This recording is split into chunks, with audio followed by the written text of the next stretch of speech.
নমস্কার বন্ধুরা, welcome to এসটিউনিক sports. বন্ধুরা, এই ভিডিওতে আমরা কথা বলবো বেশ কিছু বড় ট্রান্সফার নিউজ নিয়ে, যেখানে ইস্ট বেঙ্গলের সঙ্গে এক বিদেশি প্লেয়ারের নাম জুড়েছে। কে সেই প্লেয়ার, কীরকম পারফরমেন্স রয়েছে, কোন পজিশনের প্লেয়ার, তাকে নিয়ে আপডেট শেয়ার করার সাথে সাথে ইস্ট বেঙ্গলের নজরে এক ইন্ডিয়ান প্লেয়ার রয়েছে, তাকে নিয়ে আপডেট দেব। ইস্ট বেঙ্গলকে কিন্তু শুভেচ্ছা বার্তা পাঠিয়েছে ক্লেটন সিলভা, কি জানিয়েছে, এছাড়াও কিন্তু বেশ কিছু ট্রান্সফার নিউজ এবং ফুটবল আপডেট নিয়ে আমরা কথা বলে নেব। এই ভিডিওতে খুবই ইন্টারেস্টিং ভিডিও হবে, শুরু থেকে শেষ পর্যন্ত দেখো।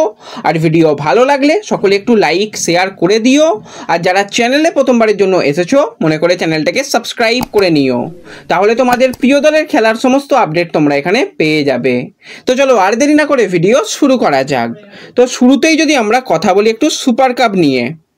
সুপার কাপের কিন্তু অভিযান প্রথম ম্যাচে ইস্টবেঙ্গল শুরু করবে, এবং সেই মতন আজকে কলকাতা থেকে ভুবনেশ্বরে উড়ে যাওয়া হবে, এবং সেখানে গিয়ে হালকা কিছু জিম সেশনের পরে কিন্তু কালকে ইস্টবেঙ্গল মাঠে নামবে। তো এই সুপার কাপের একদম শেষ মুহূর্তে, মানে প্রস্তুতি যখন চলছিল সেই জায়গায় শেষ মুহূর্তে কিন্তু ক্লেটন সিলভার বিদায় ঘন্টা বেজে গেছে। অফিসিয়ালি কিন্তু ক্লেটন সিলভাকে থ্যাংক ইউ জানানো হয়েছে। তো ক্লেটন সিলভা যাওয়ার আগে কিন্তু দলকে নিয়ে বেশ কিছু ভালো বার্তা দিয়ে গেছে।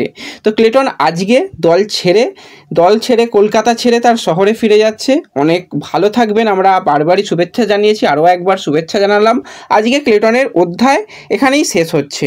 তো একটা পার্সোনাল ইন্টারভিউ কিন্তু দিয়েছে ক্লেটন, সেখানে কিন্তু অবশ্যই যেটা সাংবাদিক জিজ্ঞাসা করেছিলেন, কি অদ্ভুত বলুন তো, গতবারে সুপার কাপের সর্বোচ্চ গোলদাতা, ফাইনালের নায়ক শনিবার, আবার সেই সুপার কাপেই কিন্তু ইস্টবেঙ্গল নামতে চলেছে, আর আপনি দেশে ফিরে যাচ্ছেন, মন খারাপ, কতটা অভিমান রয়েছে আপনার? তো ক্লেটন কিছুটা ভারী গলায়, কিছুটা মানে কষ্ট মনের মধ্যে তো রয়েইছে, সেখান থেকে যেটা উত্তর দেয়, দেখুন প্রথমত একটা কথা আপনাকে বলে নিই, মন খারাপ অভিমান সেটা আমার ভীষণই ব্যক্তিগত ব্যাপার। সুপার কাপের আগে যেটা ঘটলো সেটাকে নিয়ে আমি কিছু বলতে চাই না, শেষ মুহূর্তে আমি কিছু বলে দলের ফোকাস নষ্ট করতে চাই না। আর যাই হোক, আমি কিন্তু অপেশাদারিত্ব নই, আমি একজন পেশাদার ফুটবলার। পরে কখনো এই নিয়ে কথা হবে। আমি ভীষণভাবে চাই ইস্টবেঙ্গল কিন্তু আরও একবার সুপার কাপ জিতুক। তারপর যখন সাংবাদিকরা তাকে জিজ্ঞাসা করে যে আপনি এখনও ইস্টবেঙ্গলের অংশ হিসাবে নিজেকে মনে করছেন, ক্লেটন তখন বলে, একটা কাগজে সই করলেই কি ইস্টবেঙ্গল হওয়া যায়, ইস্টবেঙ্গলিয়ান হওয়া যায়? একটা কাগজে সই কি সব কিছু? আমার মনে ইস্টবেঙ্গল রয়েছে, এবং আমার মনে সবসময় ইস্টবেঙ্গল থাকবে এবং আজীবন থাকবে। এটা সত্যি, আমি ভীষণভাবে সুপার কাপ খেলতে চেয়েছিলাম, প্রস্তুতি নিচ্ছিলাম, ঝুঁকি নিয়ে ইঞ্জেকশান নিয়েছিলাম, তবে সব কিছু তো মনের মতন হয় না। সমর্থকদের অনেক প্রত্যাশা ছিল, কিন্তু সেই প্রত্যাশা সেইভাবে পূরণ করতে পারেনি। কোচিং স্টাফদেরও অনেক শুভেচ্ছা, এবং সতীর্থদের বলবো আরও একবার সমর্থকদের আনন্দ করার সুযোগ করে দিতে সুপার কাপ জিতে। তো ইস্ট বেঙ্গলের সুপার কাপে জেতার সম্ভাবনা কতটা রয়েছে এই নিয়ে যখন ক্লেটন সিলভাকে প্রশ্ন করা হয়, তখন ক্লেটন বলে, দেখুন ফাইনাল অবধি যাওয়াটা খুব একটা সমস্যা হবে বলে আমার মনে হয় না। কেরালাকে টপকাতে পারলেই মোহনবাগান আমাদের দ্বিতীয় ম্যাচ খেলা রয়েছে, এবং আমি সত্যি মনে করি ইস্ট বেঙ্গলের সুপার কাপ জয়ের সম্ভাবনা রয়েছে। আমি ব্রাজিলে ফিরে গিয়ে অনলাইনে প্রত্যেকটা ম্যাচ দেখব, এবং অবশ্যই টিমকে সাপোর্ট করব। এবং যখন সাংবাদিক প্রশ্ন করে, বছরটা একদমই আপনার ভালো গেল না, কোথায় খামতি হয়ে গেল, তখন ক্লেটন বলে, আমি খুবই দুঃখিত এই বছরে আমার পারফরমেন্স নিয়ে, তবে সত্যি বলছি গত 2 বছরে আমি যা করেছি এই বছরও কিন্তু তাই করেছি, কিন্তু অন্য রকমটা হলো। দায়িত্ব নিয়ে বলছি, এবং দায়বদ্ধতা আমার সবসময় ছিল, তার কোনো খামতি ছিল না। আশা করি সবাই সেটা জানে। এবং সমর্থকদের জন্য যখন জিজ্ঞাসা করে যে আপনার শেষ বার্তা কী হবে, তখন ক্লেটন জানায়, শেষ 3 বছরের সমর্থকদের কাছ থেকে অনেক ভালো সময় কাটিয়েছি, খুব সামনে থেকে ওদের দেখেছি, এবং ওদের ভালোবাসা সারা জীবন মনের মধ্যে থেকে যাবে। খারাপ দিনগুলো যেগুলো হয়েছে তখনও আমাদের সমর্থকরা পাশে ছিল, আমি ওদের খুবই ভালোবাসি, এবং আমি চিরকৃতজ্ঞ থাকবো, এটাই কিন্তু ক্লেটন জানিয়ে গেছে। তো ক্লেটন কতটা টিম ম্যান এর থেকেই বোঝা যাচ্ছে। দলের ভালো সময়ও ছিল, খারাপ সময়ও ছিল, তো ক্লেটনের বিদায় হয়েছে, কিছু করার নেই, ফুটবলে এরকমটাই হয়ে থাকে। তো এটাই কিন্তু হয়েছে। এবং এর সাথে সাথে আরও একটা ব্যাপার কালকে আমি কভার করতে ভুলে গেছি, ইস্ট বেঙ্গলের মহিলা দল তো অলরেডি IWL চ্যাম্পিয়ন হয়ে গিয়েছিল। কালকে নিয়ম রক্ষার ম্যাচ ছিল গোকুলামের সঙ্গে, সেই ম্যাচেও কিন্তু 3-0 গোলে ইস্ট বেঙ্গল জয়লাভ করেছে মহিলা দল, এবং তাদের যে ট্রফি, সেই ট্রফিও কিন্তু কালকে ইস্ট বেঙ্গল গ্রাউন্ডে খেলা ছিল, সেই ঘরের মাঠে ট্রফি দেওয়া হয়েছে। এবং সবথেকে ভালো যেটা লাগলো সেটা হচ্ছে ইস্ট বেঙ্গলের মহিলা দলের সমর্থনের জন্য কিন্তু সমর্থকরা 3D টিফো ব্যবস্থা করেছিল মাঠে। মাঠের মধ্যে 3D টিফো দেখা গেছে, সেটা কিন্তু খুবই ভালো লেগেছে। সেটা আমাদের সোশ্যাল মিডিয়াতে দেওয়া রয়েছে, ফেসবুক পেজ, টেলিগ্রামে। তো যারা এখনও আমাদের ফেসবুক পেজ, টেলিগ্রামে জয়েন হওনি, ডেসক্রিপশন বক্সের লিঙ্ক থেকে তোমরা জয়েন হয়ে যেতে পারো, সেখানে সমস্ত লেটেস্ট আপডেট কিন্তু তোমরা পেয়ে যাবে। তো এরপর আমরা আরেকটু যদি কথা বলি বাংলার আরেক প্রধানকে নিয়ে, সেটা হচ্ছে মোহামেডানকে নিয়ে। তো মোহামেডান আদেও সুপার কাপ খেলবে কিনা সেই নিয়েই একটা অনিশ্চয়তা ছিল। তো যেরকমটা আপডেট রয়েছে, হ্যাঁ মোহামেডান সুপার কাপ খেলবে, কিন্তু কোনো রকম সিনিয়র ফুটবলার নয়, সমস্ত রিজার্ভ টিমের প্লেয়ারদের নিয়েই কিন্তু দল নামানো হবে। সেখানে কোনো বিদেশি প্লেয়ার কিন্তু সুপার কাপে অংশগ্রহণ করছে না। এটা কিন্তু খুব খারাপ ব্যাপার। মোহনবাগানের কাছে কিছু পাওয়ার মতন এই সিজনে নেই, সুপার কাপটা শুধুমাত্র একটা ট্রফি পাওয়া, সেই জন্য মোহনবাগান অতটা চাপ নিচ্ছে না। ইস্টবেঙ্গল অবশ্যই ডিফেন্ডিং চ্যাম্পিয়ন, তারা ট্রফি ডিফেন্ড করতে নামবে, তাদের কাছে কিন্তু কাজ বেশ কিছুটা কঠিন। কিন্তু মোহামেডানের খুবই খারাপ অবস্থা, সেখানে বিদেশি বিহীন খেলতে হবে।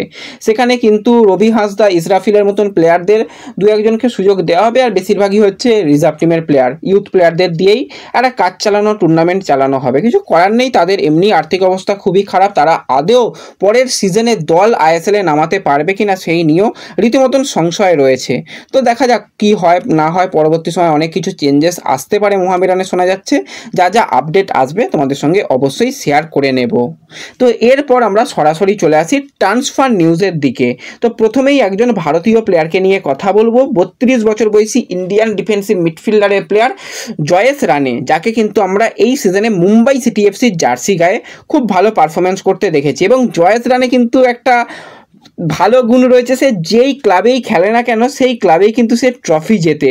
একটা ট্রফি বলতে গেলে তার লাগ রয়েছে। এর আগে শুরুটা হয়েছিল চেন্নাইন এফসি থেকে, তো চেন্নাইন এফসির হয়ে কিন্তু 2015 সালে ট্রফি জেতে, পরে এটিকের হয়ে 2020 সালে ট্রফি জেতে, মুম্বাই সিটি এফসির হয়ে 2024 সালে ট্রফি জেতে, এছাড়া আইজলের হয়ে 2017 সালে চ্যাম্পিয়ন হয়েছিল, ডুরান্ড কাপ বেঙ্গালুরুতে 2022-23 সালে চ্যাম্পিয়ন হয়েছিল। তো এই সিজনে ভালো পারফরমেন্স ছিল, এর আগের সিজনটাও তার জন্য ভালো গিয়েছিল, কিন্তু মুম্বাইয়ের সঙ্গে কন্ট্রাক্ট শেষ হয়ে যাচ্ছে। মুম্বাই নতুন করে তাকে এখনও পর্যন্ত কন্ট্রাক্ট পেপার পাঠায়নি, এবং জয়েশ রানে খুব সম্ভবত দল পরিবর্তন করতে চলেছে।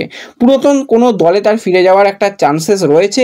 এছাড়া যে কোনো দলই কিন্তু তাকে নিতে পারে, এবং তার জন্য কিন্তু অনেকগুলো দলই অপেক্ষা করছে। সে যদি শেষ পর্যন্ত মুম্বাই ছাড়ে, তো অন্য দলরা কিন্তু তাকে নেওয়ার ব্যাপারে ঝাঁপিয়ে পড়বে।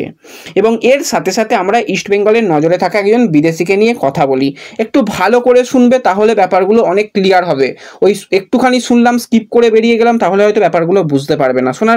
শোনো ভালো করে, তাহলে আশা করি বুঝতে পারবে। তো ইস্ট বেঙ্গল কিন্তু অনেকগুলো পরিবর্তন সামনের সিজনে করবে। বিদেশি বিভাগে অনেক পরিবর্তন আসবে। যদি 4 জন বা 5 জনও বিদেশি পরিবর্তন হয়ে যায়, আমরা অবাক হব না। তো সেক্ষেত্রে ইস্ট বেঙ্গলের নজরে রয়েছে এই মুহূর্তে 30 বছর বয়সী ব্রাজিলিয়ান ডিফেন্সিভ মিডফিল্ডারের প্লেয়ার অ্যান্ড্রে আলবা। তো এই অ্যান্ড্রে আলবার যদি আমরা কথা বলি, হায়দ্রাবাদ এফসিতে এই সিজনে যুক্ত ছিল, দুর্দান্ত পারফরমেন্স করেছে। কিন্তু এই আলবা টোটাল 20টা ম্যাচে অ্যাজ এ ডিফেন্সিভ মিডফিল্ডার 3টে গোল, 1টা অ্যাসিস্ট, যেরকমভাবে চান্স ক্রিয়েট করেছে, তার উচ্চতা, বডি স্ট্রাকচার পুরো দানব কিন্তু প্লেয়ার বলাই যায় এই অ্যান্ড্রে আলবাকে। তো এই অ্যান্ড্রে আলবাকে কিন্তু অনেক কষ্ট করে হায়দ্রাবাদ, আর সেই সময় কিন্তু ওই জায়গাতে থাংবাই সিংটো ছিল, অনেক পরিকল্পনা করে ইন্ডিয়াতে নিয়ে আসতে পেরেছিল। তার আগে কিন্তু যথেষ্ট ভালো, যেখানেই খেলেছে ভালো পারফরমেন্স করেছে। তো সেই অ্যান্ড্রে আলবার কন্ট্রাক্ট কিন্তু হায়দ্রাবাদের সঙ্গে শেষ হয়ে আসছে। হায়দ্রাবাদ পরের সিজনে হায়দ্রাবাদ নাম নিয়ে নয়, তাদের নামও পরিবর্তন হতে পারে, সমস্ত কিছু পরিবর্তন হতে পারে। দিল্লি থেকে খেলার সম্ভাবনা অনেক অংশ রয়েছে। তো আলবা কিন্তু এই হায়দ্রাবাদ ম্যানেজমেন্টের একজন পছন্দের প্লেয়ার, এবং 1+1 ইয়ার ডিলে কিন্তু সাইন করেছে। 1 বছরের চুক্তি হয়ে গেছে।